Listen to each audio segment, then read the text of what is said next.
حبیب صاحب، رانا صاحب سے بات کر کے اور جو تاریخ پر ابھی تک معلوم نہیں ہے اپوزیشن کو کہ کون سی تاریخ ہوگی، اب جو ساتھ صاحب کہتے ہیں ان کو فیل نہیں آ رہا ہوا میں تحریک عدم اعتماد کا، تو آپ کیا سمجھتے ہیں کہ یہ صرف ہوائی باتیں ہو رہی ہیں؟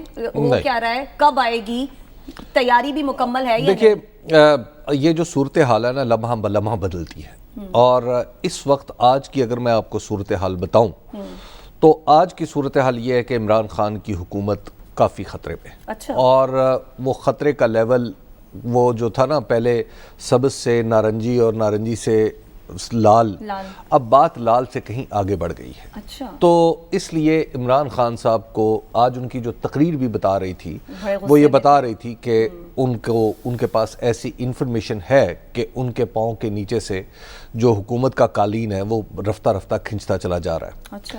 اور آج انہوں نے جو اپنی تقریر میں ایک اہم بات کی وہ یہ ہے کہ انہوں نے کہا کہ ہمیں روس جانے کی سزا دی جا رہی، ان مینی ورڈز جو انہوں نے بات یہ کی کہ دیکھیے یہ اب اگر آپ کو یاد ہو تو یہ سارا معاملہ کسی نہ کسی درجے میں چیزیں کو انسائیڈ کر رہی ہیں۔ میں نہیں کہتا کہ چیزیں ایکچولی ایسے ہی چل رہی ہیں، لیکن یکے بعد دیگرے واقعات ایسے ہوتے ہیں اور اکٹھے اور ایک ہی وقت میں رونما ہوتے ہیں کہ آپ حیرت سے دیکھتے ہیں کہ کیا واقعی ایسا ہے۔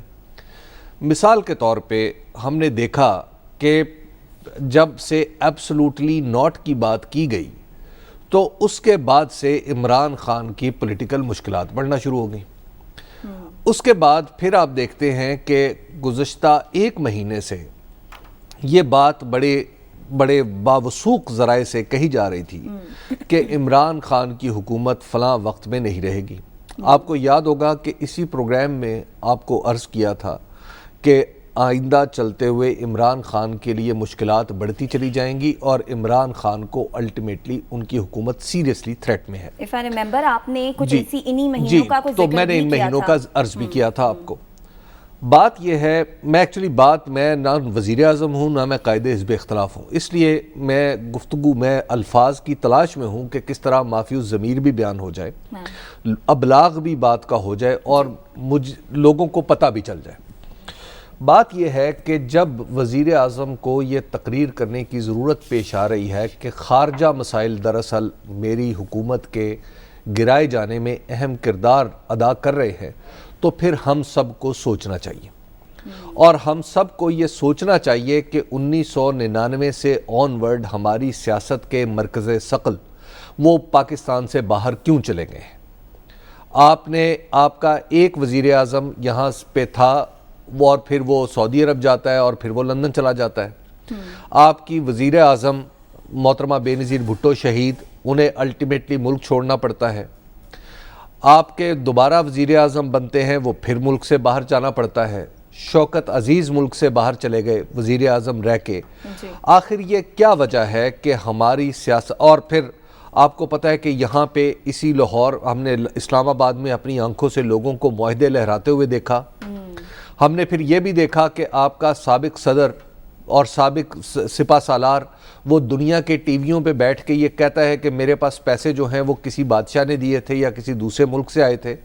جب آخر آپ یہ کیا کر رہے ہیں؟ کیا ہم نے اس ملک کو مذاق بنا لیا ہے؟ کیا ہم اتنے چھوٹے لوگ ہیں بڑے عہدوں پہ بیٹھے ہوئے کہ ہم اس حد تک گر جائیں گے کہ ہم لوگ دنیا کی کسی طاقت کے اشارہ ابرو پہ یہ کام کریں گے؟ اگر آپ کے بارے میں یہ تاثر پھیل رہا ہے اور آپ کے ملک کا وزیر اعظم یہ بات کر رہا ہے تو پھر بہت سارے لوگوں کو کم از کم شرم تو کرنی چاہیے۔ آپ کے منہ میں ایک منٹ کے لیے لگام نہیں آتی جب آپ کہتے ہیں کہ یہ تو فلاں سے پیسے لے رہا اور فلاں سے پیسے لے کے یہ بات کرتے ہیں، تو اب تو آپ کے لوگوں کے اوپر متعین الزام لگ رہے ہیں۔ آخر ایک مہینے پہلے 20 جنوری سے 25 جنوری سے پہلے اسلام آباد میں کون کس سے ملا؟ آپ سمجھتے ہیں ساری دنیا اندھی ہے؟ ساری دنیا کو پتہ نہیں ہے کہ کس نے حکومت کو کیا کہا اور اس کا انجام کیا بتایا، اور اس کے بعد آج معاملات یہاں تک آ رہے ہیں کہ آپ تحریک عدم اعتماد پیش کر رہے ہیں، اور پھر آپ نے وہ سارے اصول توڑ دیے جو آپ نے دستور میں طے کیے تھے کہ جناب کوئی بندہ فلور کراسنگ نہیں کرے گا۔ آج آپ خریداری کرنے نکل پڑے ہیں اور ان خریداری کے فیسیلیٹیٹر جو ہیں وہ بھی اسلام آباد میں نظر آ رہے ہیں. کیا آپ وہ ساری باتیں بھول گئے کہ جو آپ نے میثاق جمہوریت کیا تھا کہ اس ملک کے نظام کو آگے بڑھنا چاہیے؟ آپ کو مسئلہ یہ ہے کہ بس اب میں اس سے زیادہ کچھ نہیں کہنا چاہتا. پرابلم یہ ہے کہ یہ جو تحریک عدم اعتماد ہے، میں پاکستان کا ایک شہری بھی ہوں اور ایک جرنلسٹ بھی ہوں. مجھے اپنے جرنلزم سے زیادہ اپنے پاکستان کا شہری ہونا عزیز ہے. مجھے پاکستان کا شہری ہوتے ہوئے اس بات پہ یکسوئی نہیں ہے کہ یہ جو تحریک عدم اعتماد ہے یہ انڈیجنس ہے.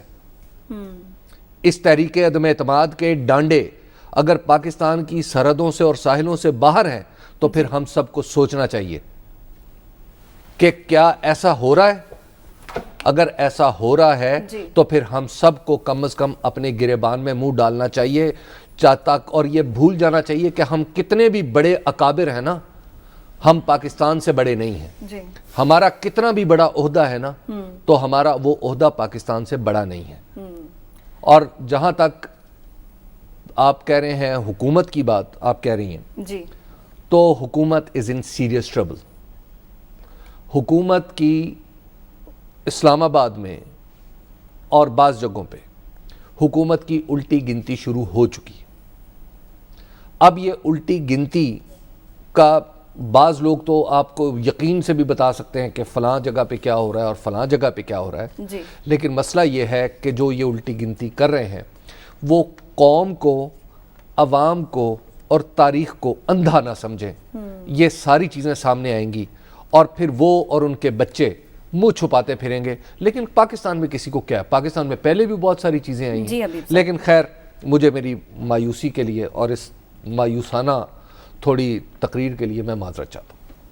سعد صاحب، آپ بھی یہ سمجھتے ہیں کہ حکومت کے لیے اس وقت سیریس تھریٹ موجود ہے اور یہی وجہ ہے کہ عمران خان صاحب بھی آج بہت غصے میں نظر آئے اور شیخ رشید بھی کہہ رہے ہیں کہ حالات ہی ایسے ہیں، اپوزیشن کو مذاکرات کی دعوت دے رہے ہیں قبل از وقت انتخابات؟ دیکھیے، سب سے پہلے تو میں حبیب صاحب کے جذبات کو اپریشیٹ بھی کرنا چاہتا ہوں، اور بات یہ ہے کہ یہ پاکستان کے عام شہری کے سب لوگوں کے یہی جذبات ہیں.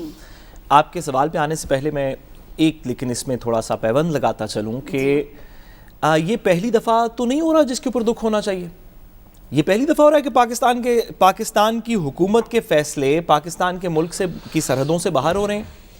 ہم نے ابھی چند دن پہلے تذکرہ کیا تھا کہ ہلری کلنٹن کی سٹیٹمنٹ آن دا ریکارڈ ہے، کتابیں اس کے اوپر لکھی جا چکی ہیں کہ جو 2009 کی لانگ مارچ ہے وہ کس کے فون کے اوپر واپس ہوئی تھی، نواز شریف صاحب کو کس کا فون آیا تھا. یہ گارنٹیز پہلے نہیں دی گئیں. حبیب صاحب نے بالکل درست بتایا، کیا وہ معاہدے جو کہ 10 سال ڈینائی کیے گئے